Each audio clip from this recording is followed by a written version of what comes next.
This is Sudan. This is Sudan, home to about 46 million people, and it is the third largest country in Africa. As you've probably heard recently, Sudan has been struck with clashes between the Rapid Support Forces, or RSF, and the ruling government military forces that started on April the 15th, 2023. So who are the RSF? The Rapid Support Forces of Sudan is a paramilitary group that evolved from the Janjaweed militias that operated during the Darfur War. Established in 2013, the group was led by Dagalo and directly supervised by the Sudanese president in 2013. In June 2019, the Rapid Support Forces of Sudan became infamous for their harsh suppression of pro-democracy protesters, which resulted in the Khartoum massacre. The Sudanese leadership allowed the Rapid Support Forces to proliferate and to prevent threats to its security from within the armed forces of Sudan. So if the Sudanese government used the RSF for their own support, why are both sides suddenly fighting against each other, and what do they want? Let's start with a bit of history. Sudan has experienced over 15 military coups since gaining independence in 1956. The military has predominantly governed the country during this time, with only short-lived intervals of democratic civilian parliamentary rule. The central government's clashes with southern regions resulted in two civil wars claiming the lives of 1.5 million people. Additionally, a persistent conflict in Darfur, located in the western region, has forced 2 million individuals to flee their homes and led to the deaths of 200,000 people.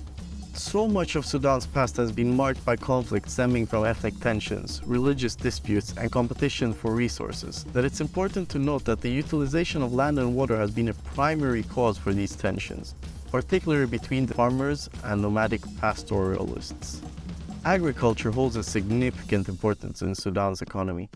In October 2021, the military seized power in a coup which was led by Sudanese Armed Forces General Al-Burna and RSF General Dagalo. Al-Burna became the effective leader of the junta, monopolizing power for himself. The junta, however, later agreed to hand over authority to a civilian-led government with a formal agreement scheduled to be signed on the 6th of April 2023. However, it was delayed due to tensions between Generals Burna and Dagalo. The army and pro-democracy forces also demanded the RSF's integration into the regular armed forces.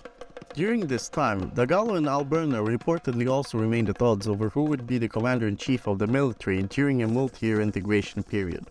The RSF said that the commander should be a civilian head of state, a situation the army rejects. RSF forces were deployed near the city of Merowe and in Khartoum on April 11, 2023. Despite orders from government forces to depart, they declined and they seized control of Soba military base south of Khartoum, triggering conflict. On April 13, 2003, the Rapid Support Forces initiated their mobilization, sparking concerns of a potential uprising against the military regime. The Sudanese armed forces denounced the mobilization as unlawful.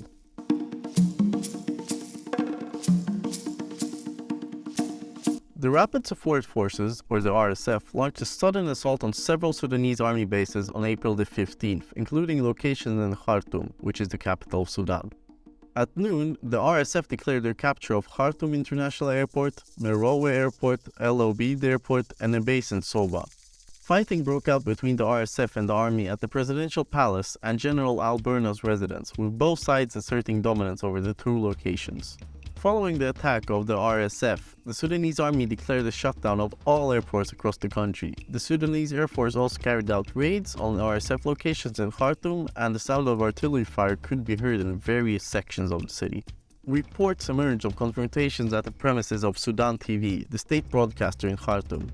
The broadcaster abruptly ended a news segment when the anchor began discussing the events unfolding in the city and switched to airing music instead.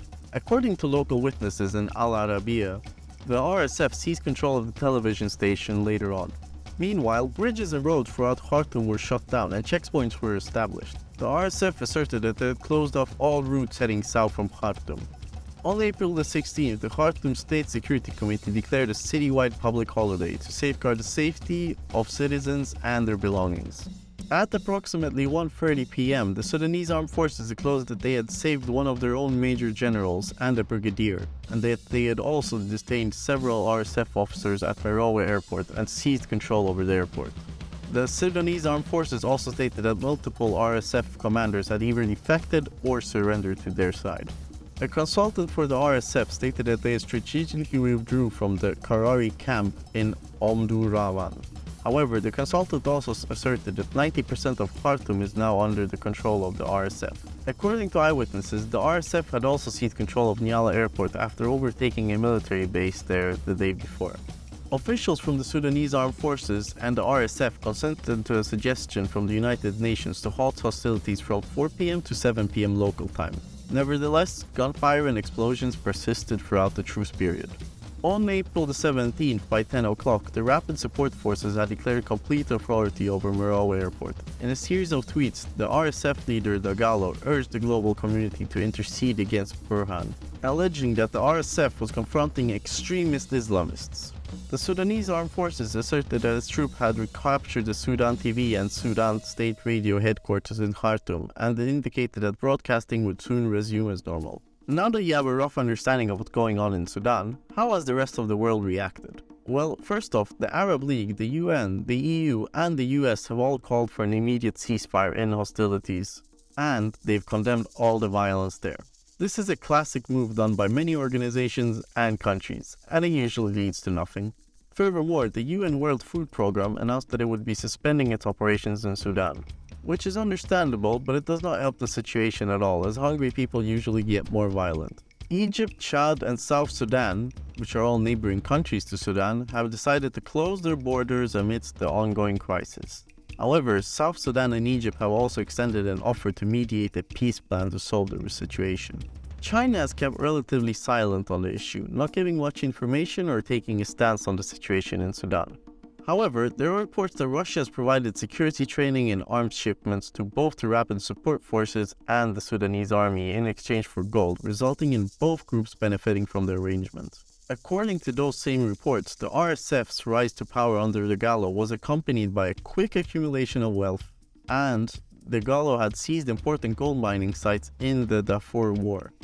He had also assisted Saudi-led coalition during the Yemeni civil war, and additionally he had colluded with the Wagner Group to fund Russia's war effort in Ukraine by engaging in gold smuggling.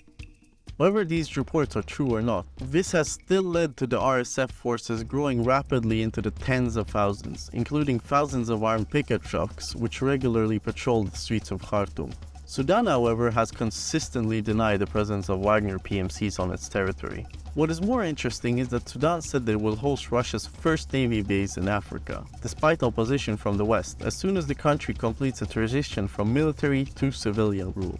In February 2022, General Dagalo, commander of the Rapid Support Forces, also had talks with senior Russian officials in Moscow himself to conclude the deal. The agreement between Russia and Sudan stipulates that in exchange for permission to build a naval base and port in Sudan, the state will receive more weapons and military equipment from Russia. Economic cooperation between these two countries is expected to continue and increase even more, which could prompt Russia to start gold mining in Sudan.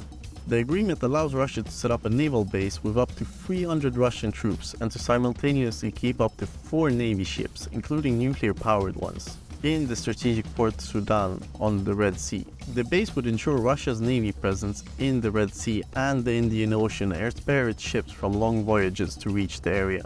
So, is Russia behind the current RSF uprising?